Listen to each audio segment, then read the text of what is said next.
Ms. James, thanks so much for being with us here today. And thank you for having me. Now, one of the Thunder Bay police officers has been acquitted on the charges they faced, but Staff Sergeant Sean Harrison has been found guilty of neglect of duty and discreditable conduct. How is Brad DeBungee feeling about this? I spoke with Brad yesterday, and his feeling was finally some accountability. That's what this journey has always been about for the family. Has been about accountability, and so I don't want to use the word relieved, but I think the family was they're pleased that there's been some accountability into how this investigation was handled. Now, can you tell us what role racism played in the investigation into Stacy's death and this ruling as well? Yeah, and so what the tribunal found was that Staff Sergeant Harrison made up his mind as soon as they pulled Stacy out of the river about how he got into the river, and that kind of a theory of the case was in part due to a reliance on these racial stereotypes that, Stacy was an Indigenous man. They had had interactions with the police before in terms of Liquor License Act violations. And so, he must have been drunk this time and he just rolled into the river. And I think the evidence that came out of the tribunal was that, relying on that theory really infected the rest of the way that they conducted the investigation, and their failure to follow up on witnesses, and speak to the private investigator, I'd say was really tied to that decision that they made as soon as they pulled Stacy out of the water. Now, another hearing is scheduled for September. Can you tell us what is expected there and what sort of punishment Sergeant Harrison could be facing?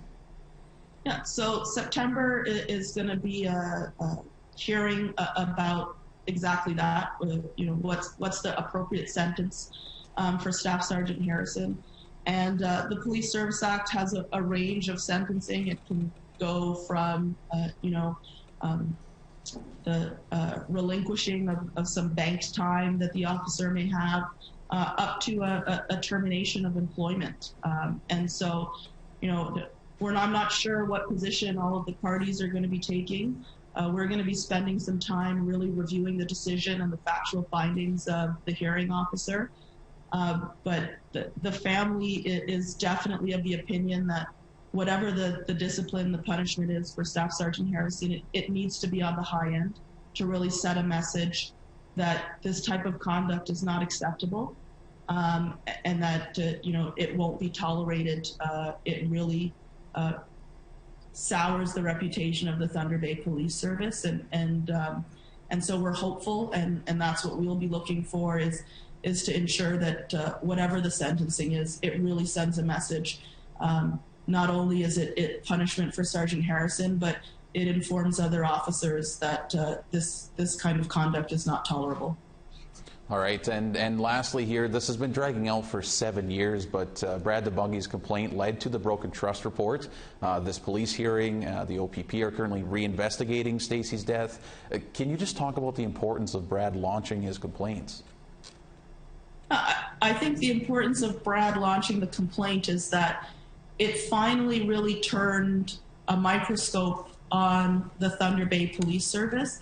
And I think one of the really important things is that it's really helped validate the experience of a lot of Indigenous people in Thunder Bay, of what they've said their experience has been like with the Thunder Bay Police. And that's been validated through the broken trust. And it's been validated by this decision that yes, this is conduct that does take place, and this is not something that has been blown out of proportion, or that Indigenous people in Thunder Bay have over exaggerated, that their experience is real, that it matters, and that we're now going to be holding the police service and these officers to account for that conduct and that behavior.